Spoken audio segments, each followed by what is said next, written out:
Hello friends, welcome to Tulsi classes. हमारा आज का टॉपिक है इंटीग्रल कैलकुलस। जैसा कि हमने पिछले क्लासेस में पढ़ा था डिफरेंशियल कैलकुलस, जिसका एक पार्ट था मैक्सिमा मिनिमा। दोनों पार्ट हमने कवर किया था। आज इंटीग्रल कैलकुलस का पार्ट है जो कि स्टार्ट हो रहा है। जो बेसिक कैलकुलस है, जिसमें इंटीग्रल कैलकुलस आप लोगों का जो जरूरी होता है, जो फिजिक्स में काम आएगा, वो मैं आप लोगों को बता दूंगा। ठीक है, चलिए स्टार्ट करते हैं क्लास।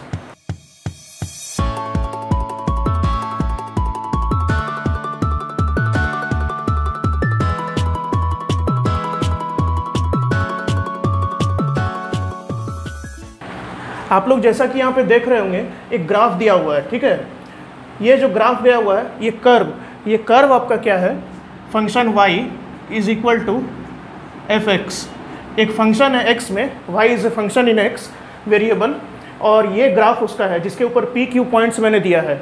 ये ग्राफ गया हुआ है। ठीक है, अब हमें करना क्या है, इंटीग्रेशन के बारे में यहाँ पे आप लोगों को मैं ब्रीफ इंट्रोडक्शन दे देता हूँ। ये होता क्या है, देखिए, अगर हमें इंटीग्रेशन मतलब होता है, सीधा सा बात है कि जोड़ना है। ठीक है, इंटीग्रेशन मतलब जोड़ना, डिफरेंशिएशन मतलब तोड़ना। तो अब देखिए, अगर इस कर्व की मैं बात करता हूँ, इस कर्व पे आपका देखिए P और Q दो पॉइंट मैंने लिया, P और Q लिया। अब देखिए, इससे स्ट्रेट लाइन मैंने दो बना दिया। जो P पॉइंट से जो मैंने परपेंडिकुलर बनाया एक्स एक्सिस पे, वो A पॉइंट पे कट कर रहा है। Q पॉइंट से जो मैंने परपेंडिकुलर बनाया है एक्स एक्सिस पे, वो B पॉइंट पे कट कर रहा है। और A का डिस्टेंस कितना है, ये स्मॉल a, और B पॉइंट का डिस्टेंस B है। ठीक है, स्मॉल b।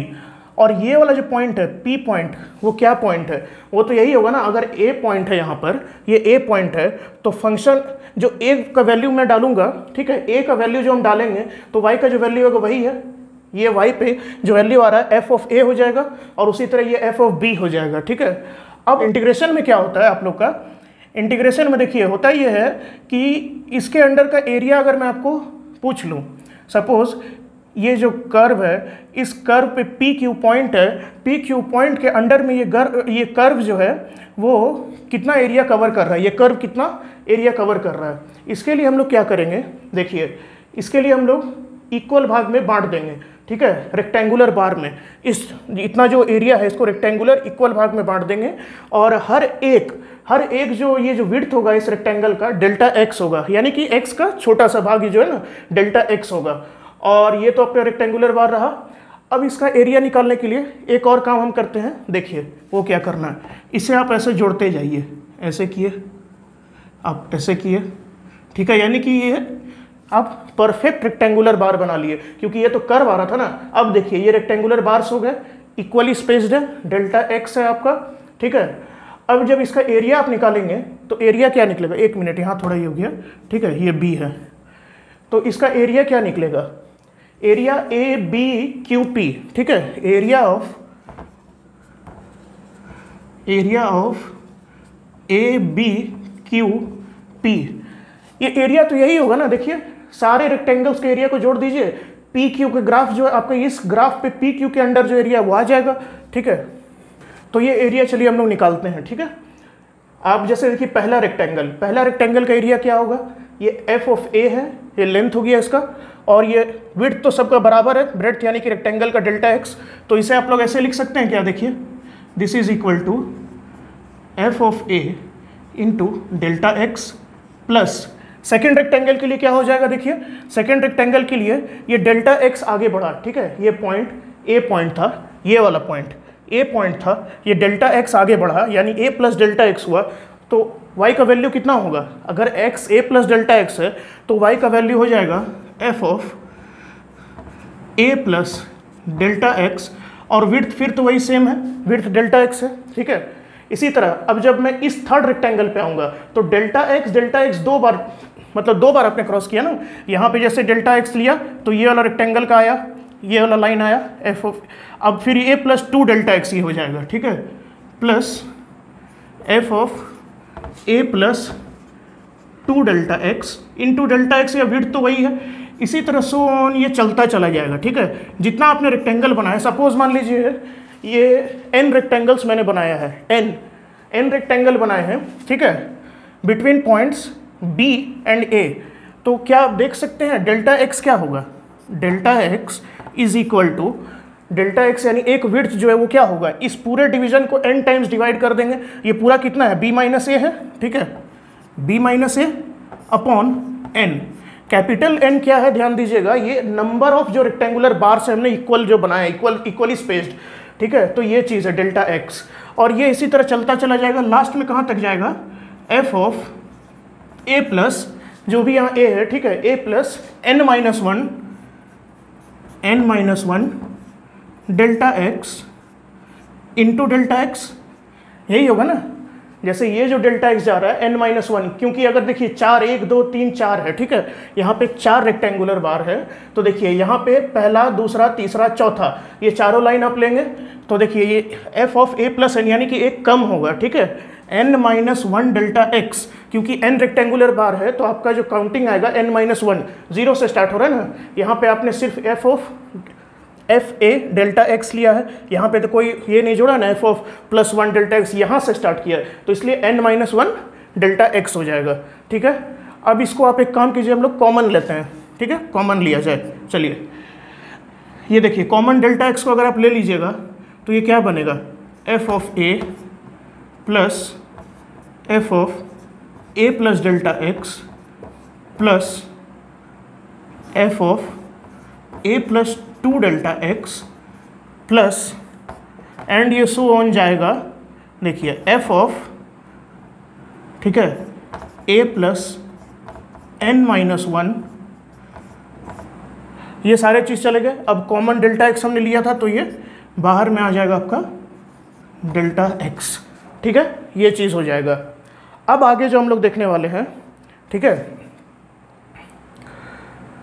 ये चीज़ हो गया। अब इसे मैं रब करता हूँ, ठीक है, आगे देखिए, एक बार नोट कर लीजिए आप लोग, एरिया हमने निकाला, area under this area under the curve this between the points A and B, ठीक है, आगे देखिए।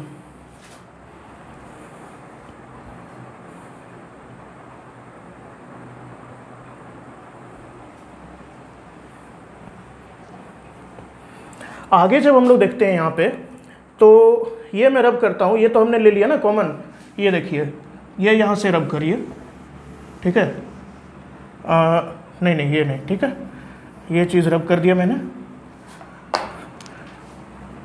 ये हो गया, ठीक है। इसको आप क्या लिख सकते हैं, समेशन ही जा रहा है ना, a plus delta x, a plus 2 delta x, मतलब एक समेशन जा रहा है, तो आप इसे लिख सकते हैं ना, this is equal to summation of from I is equal to 1 up to n f of xi into delta x, यही चीज़ होगा ना, डेल्टा x कॉमन था, डेल्टा x वहाँ मल्टीप्लाई हो गया, समेशन ऑफ f xi। यहाँ पे xi क्या है, i जो वैल्यू लेगा आपका xi यानी कि पहला x दूसरा x, ठीक है, तो a हो जाएगा आपका यहाँ, ठीक है, वेयर देखिए हियर xi टेक्स वैल्यूज़, क्या क्या वैल्यू लेगा, ये देखिए, a लेगा, a प्लस डेल्टा x लेगा, a प्लस 2 डेल्टा x लेगा, सो ऑन, ठीक है, ये चीज़ लेगा। यहाँ पे a लेगा, a क्योंकि फंक्शन ऑफ x क्या क्या होगा, a plus delta x, a plus 2 delta x, यही चीज़ वो लेते जाएगा, और इंटू डेल्टा x जो मैंने कॉमन लिया था, ये समेशन हो गया। अब क्या कीजिए, आप देखिए, आप एक चीज़ बिल्कुल ध्यान से देखिए, होता क्या है, जैसे डिफरेंशिएशन में हमने क्या किया था, धीरे धीरे छोटा करके जो है टेंजेंट को ले आया था एक पॉइंट पे, पिछला वीडियोस देख लीजिएगा। और जब ये इंटीग्रेशन का बात आता है तो यहाँ पे देखिए ये ट्रायंगल छूट जा रहा है हमारा, ध्यान आ रहा होगा आप लोगों को, कह रहे होंगे सर ये छूट गया। देखिए ये ट्रायंगल हमने रेक्टेंगल बार ले लिया, रेक्टेंगुलर बार, ये जो छोटा छोटा ट्रायंगल्स जितना आएंगे वो तो छूट गया हमारे एरिया में, तो ये तो आंसर गलत हो जाएगा, ये आंसर गलत होगा ना। तो एक काम करते हैं हम लोग, इसको जो है इसको छोटा कीजिए आप। ट्रायंगल जो देखिए ट्रायंगल क्या बन रहा है, बड़ा ट्रायंगल, छोटा छोटा छोटा, इसको इतना छोटा कर दीजिए, मतलब ये जो ए बी पॉइंट है ना, ए बी पॉइंट, उसको बिल्कुल सामने ले आइए, एकदम क्लोज। मतलब आप समझिए कि ये जो डेल्टा एक्स है ना, विड्थ, रेक्टेंगल का विड्थ जो भी आएगा वो विड्थ मतलब टेंड्स टू जीरो होगा, यानी कि जीरो तो नहीं होगा लेकिन क्लोज एकदम, मतलब लगभग जीरो हो जाएगा ये डेल्टा एक्स, तो ये इन्फिनाइट बार आ जाएगा। अगर आप मान लीजिए एकदम delta x tends to zero कर दे तो इन्फिनाइट बार आ जाएगा ना, रेक्टेंगुलर बार बहुत सारा आ जाएगा बार, ठीक है। तो उससे क्या होगा, वो क्यों हम लोग कर रहे हैं, ताकि ट्रायंगल का एरिया फिर हमें अलग से ऐड नहीं करना पड़े, ट्रायंगल नेग्लिजिबल हो जाएगा ट्रायंगल का एरिया, ठीक है। जितने ट्रायंगल से उसका एरिया नेग्लिजिबल हो जाएगा, ओनली रेक्टेंगुलर बार्स का एरिया लेना होगा। तो उस चीज़ को क्या कहते हैं, देखिए उस चीज़ को कहते हैं, देखिए उस चीज़ को क्या कहते हैं, यानी कि ये जो है आपका, ये बन जाएगा area is equal to limit as delta x tends to 0, ये टेंड्स टू होता है मतलब डेल्टा एक्स छोटा होते जा रहा है, और क्या करना है, समेशन तो करना ही होगा आपको, i इज इक्वल टू 1 से लेके n तक जाएगा f of x I delta x. यही चीज़ हो गया ना, कि चीज़ तो यही रहा जो हम कर रहे थे, लेकिन यहाँ पे डेल्टा एक्स को टेंड्स टू 0 कर दिया गया, ठीक है। और इस चीज़ को लिखते कैसे, इसको डिनोट कैसे करते हैं, दिस इज डिनोटेड एज, इसे डिनोट करते हैं ऐसे, ठीक है। ये एलोंगेटेड एस हो गया, ठीक है, elongated S f of x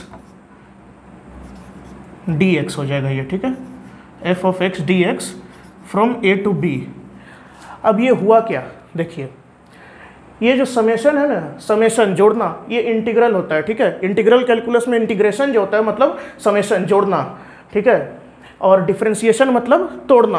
अगर एक बड़ा आपको एरिया दिया हो रहा था ना, जैसे आप देखे थे कि आपका जो मैंने कर्व लिया था, टेंजेंट जो मैंने निकाला था उसे छोटा करते जाएंगे टेंजेंट का एंगल, तो एक पॉइंट पे आ जाता था टेंजेंट, वो डिफरेंशिएशन हुआ। इसमें क्या है, छोटे छोटे रेक्टेंगुलर बार्स हैं जिसको आपको जोड़ना है, तो ये जो समेशन है वो इंटीग्रेशन है, एलोंगेटेड एस, ये ध्यान दीजिएगा, ये एलोंगेटेड एस, ठीक है, एलोंगेटेड एस ये चीज़ है, ये एलोंगेटेड एस है। और ये एफ एक्स डी एक्स क्या आया, देखिए लिमिट जब x tends to 0 f of x delta x होता क्या है, मैंने पहले ही बताया था आप लोगों को पिछले वीडियोस में, इसलिए कहता हूँ देखते जाइए, पिछले वीडियोस प्लेलिस्ट बना हुआ है।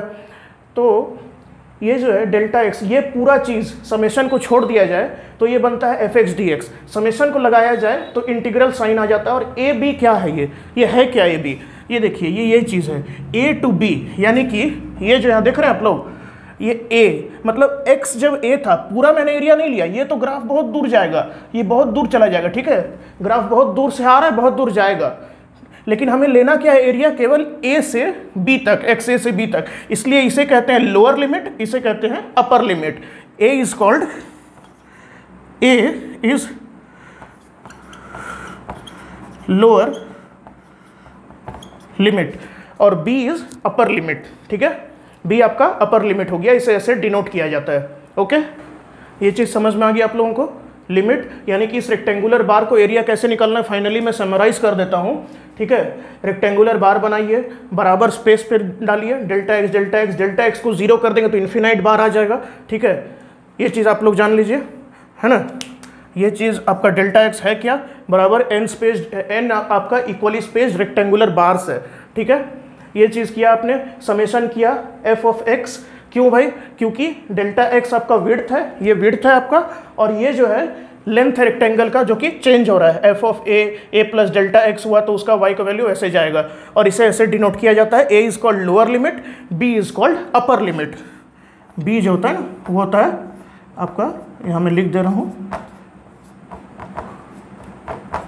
बी अपर लिमिट होता है, ठीक है, B is upper limit.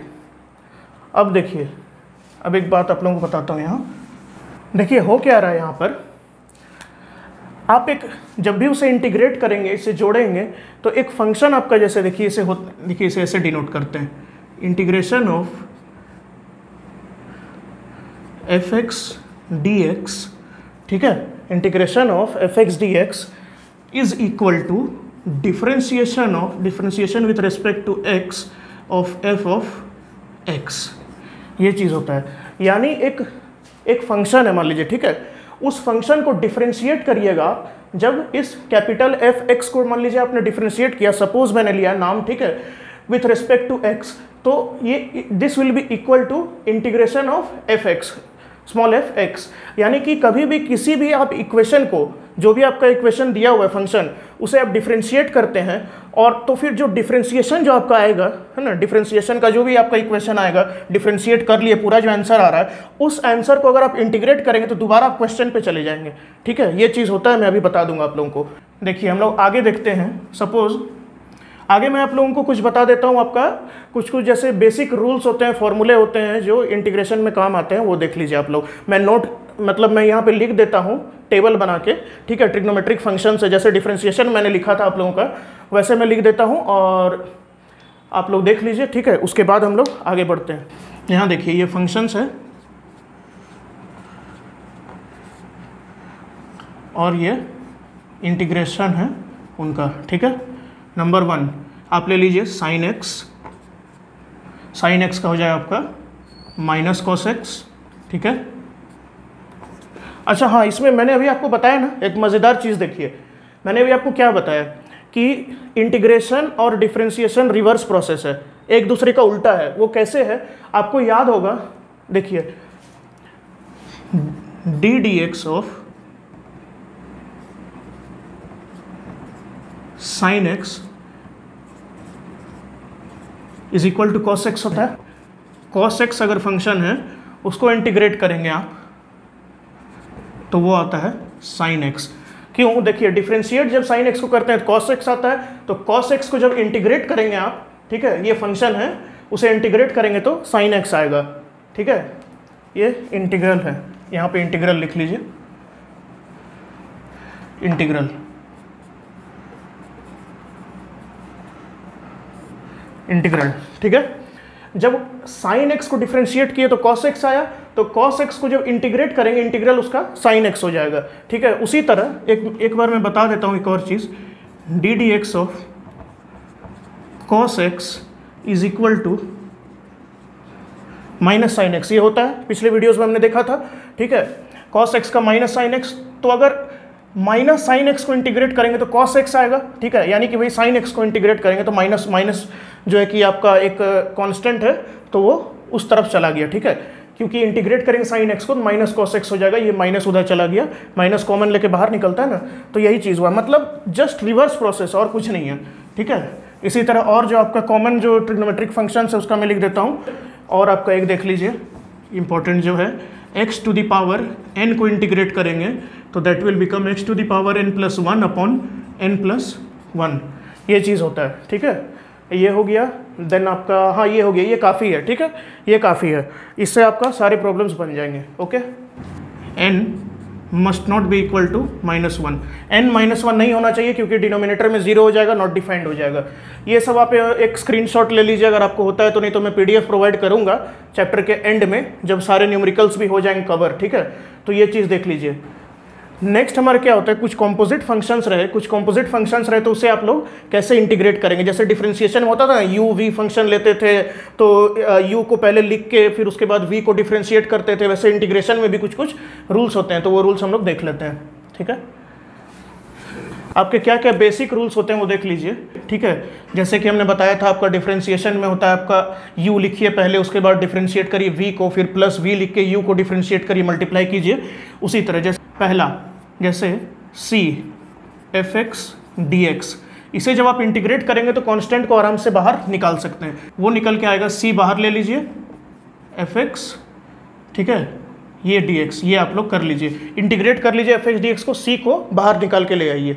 Second जो रूल है आपका वो ये है, if integration of f(x) dx is equal to आपका कैपिटल F(x), ये सपोज है, ठीक है, सपोज मैंने माना कि ये होता है, तो अगर यही फंक्शन ऐसे दिया रहे आपका, देन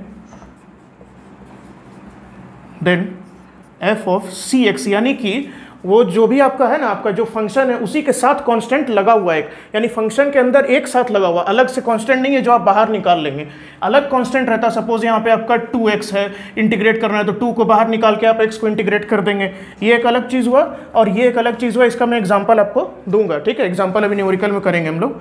तो f ऑफ cx dx, इसे जब करेंगे तो ये क्या निकल के आएगा, ये निकल के आएगा आपका 1/c, ये कांस्टेंट जो नीचे मल्टीप्लाई होगा मतलब डिवाइड होगा आपका, और f ऑफ cx, यानी कि पहले तो कांस्टेंट को लगा रहने दीजिए, जैसे जो भी दिया हुआ एकदम डायरेक्टली हूबहू उसी को आप जो है इंटीग्रेट कर दीजिए, बाद में जो भी x का जो वेरिएबल उसके साथ जो भी कांस्टेंट लगा हुआ उसे डिवाइड कर दीजिए, ठीक है।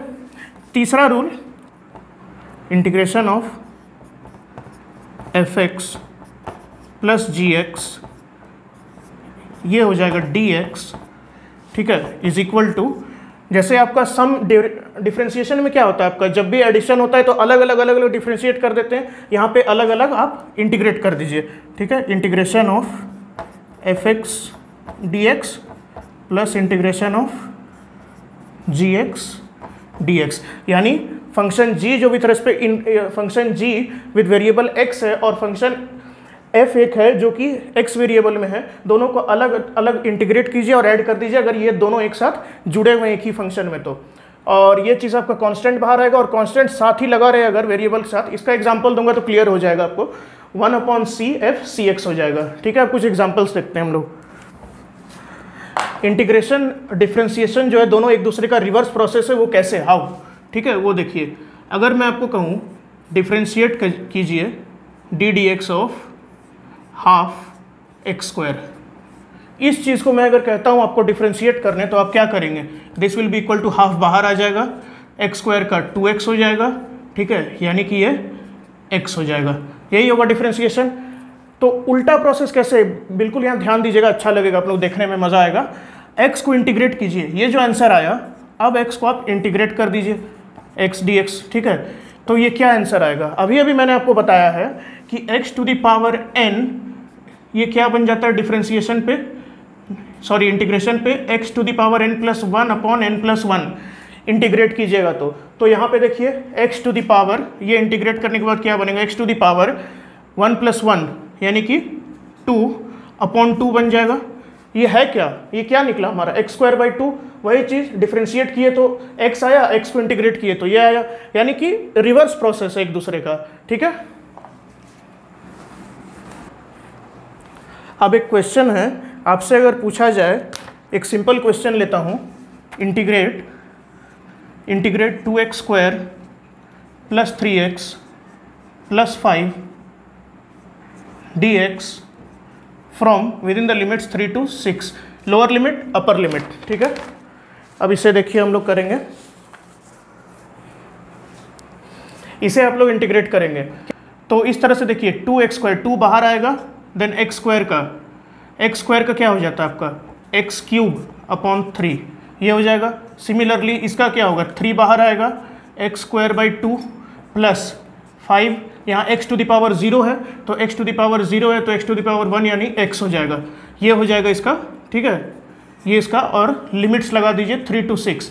लिमिट्स को ऐसे लगाया जाता है, आप लोग ध्यान दीजिएगा, lower limit upper limit, lower limit 3 है और अपर लिमिट 6 है। जैसे ग्राफ में मैंने बताया था आप लोगों को, x का जो वेरिएबल था, x जो हमने लिया था ना x एक्सिस पे, a से b के बीच में हमने एरिया निकाला, उसी तरह ये लिमिट दिया है, क्वेश्चन में बोला गया है विद इन लिमिट्स 3 to 6, ये आपको फाइंड करना, ये इंटीग्रेशन है। इंटीग्रेशन कैसे होगा, कांस्टेंट को मैंने बाहर निकाला पहले 2, ठीक है, वो जो आपको फॉर्मूला भी दिया था ना मैंने ऐसे c(f(x), ये वाला जो फॉर्मूला भी मैंने दिया था, जो c बाहर निकल के आ जाता है, ठीक है, इसमें c बाहर निकल के आ जाता है, ऐसा होता है ना, तो वही ये चीज़ है, आपका 2x² है, ये fx हो गया, c(f(x), c बाहर आ गया, ये सारे चीज़ मैंने कर दिया, 3 बाहर आया, 5, और यहाँ x टू द पावर 0 छुपा हुआ है तो x टू द पावर 0 है तो x टू द पावर 1/1 हो गया, ये चीज़। अब क्या करना है आपको, नेक्स्ट आप लोगों को करना क्या है इसमें, ये तो आपका इंटीग्रेशन निकल के आ गया, अब इसमें upper limit minus lower limit होता है, ठीक है, व्हेन, आप यहाँ देख लीजिए, मैं लिख देता हूँ,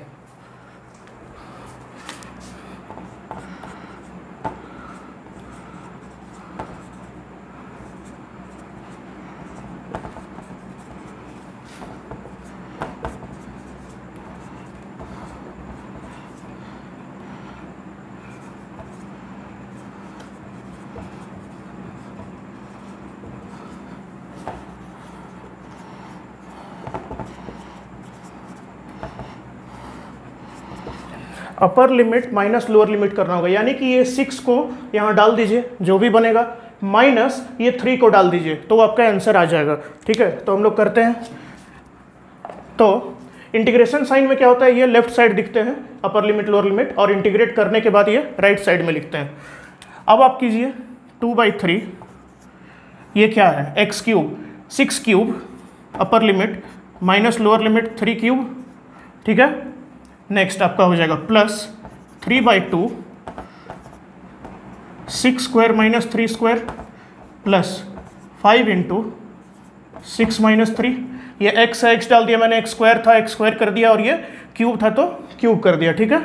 अब इसे आप जब सॉल्व करेंगे तो ये निकल के आएगा 2/3, ये आपका हो जाएगा 216 माइनस 216 हो जाएगा माइनस 27 हो जाएगा प्लस 3/2, 36 माइनस 9 हो जाएगा ये, ठीक है,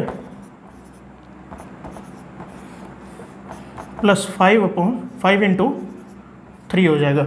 ये चीज़ को जब हम लोग सॉल्व करेंगे तो क्या आएगा, देखिए चीज़ को जब आप सॉल्व करेंगे ना तो ये निकल के आएगा 181.5, 181.5 ये निकल के आएगा आंसर, ठीक है। 181.5 निकल के आएगा आंसर, ये आंसर आप इसे सॉल्व कर लीजिएगा। Second question, with in limit 0 to t आपको करना है, करना किसको, integrate a sin omega t dt, and यहाँ पे गिवन क्या है आपको कि omega and a are constants, ठीक है। इसे सॉल्व करते हैं, चलिए। ये क्या हो जाएगा, देखिए ये सबसे पहले a को बाहर ले जाइए, a बाहर चला गया, साइन ओमेगा t को जब आप करेंगे तो minus cos omega t upon omega, ठीक है, ये हो जाएगा 0 to t। कैसे हुआ ये तो थोड़ा आप लोगों को लगा हुआ ये क्या हो गया, नहीं क्या हो गया, नहीं क्या हुआ मैं आपको वो बताता हूँ। ए देखिए, ए पहले बाहर आया कांस्टेंट, वो वाला जो रूल अप्लाई हुआ आपका सी एफ एक्स, इसे इंटीग्रेट करते हैं तो ये C integration of F of X बन जाता है। ये चीज़ यहाँ पर किया गया, ठीक है, ये चीज़ यहाँ पर किया गया, ये ए को बाहर ले लिए। अब यहाँ पे क्या यूज़ हुआ, ये वाला जगह पे, ठीक है, ये वाला जगह पे वही वाला आपका सेकंड वाला यूज़ हुआ, ठीक है, यानी कि एफ ऑफ सी एक्स, इसे इंटीग्रेट करेंगे तो ये बन जाएगा F of C X upon C, यानी कि इसे इंटीग्रेट कर लीजिए पहले आप, सीधा सीधी जो भी दिया हुआ है, जैसे इसे एक साथ मान लीजिए साइन ओमेगा टी, मतलब साइन एक्स का क्या होता है, माइनस कॉस एक्स होता है, साइन एक्स का माइनस कॉस एक्स होता है, तो साइन ओमेगा टी का माइनस कॉस ओमेगा टी, लेकिन हाँ ये टी के साथ एक कांस्टेंट लगा हुआ है तो उसे डिवाइड करना होगा। अब आपका आ गया इंटीग्रेशन, ठीक है, ये इंटीग्रेशन हो गया, लिमिट्स लगा दिए 0 से t, ठीक है। अब क्या करना है, अपर लिमिट पहले डालिए, अपर लिमिट डालिए, तो डालेंगे तो क्या बन जाएगा ये a, अपर लिमिट जब डालेंगे t तो यही चीज़ बनेगा minus cos omega t upon omega, ठीक है, ये हुआ upper limit, minus lower limit अब डालिए आप, ठीक है, अपर लिमिट डाला आपने, अब लोअर लिमिट डालिए 0, 0 डालेंगे तो कॉस 0 यानी कि ये 1 बन जाएगा, कॉस 0 1 माइनस 1 हो जाएगा, ये माइनस 1 अपॉन ओमेगा, ठीक है, ये चीज़ हो गया।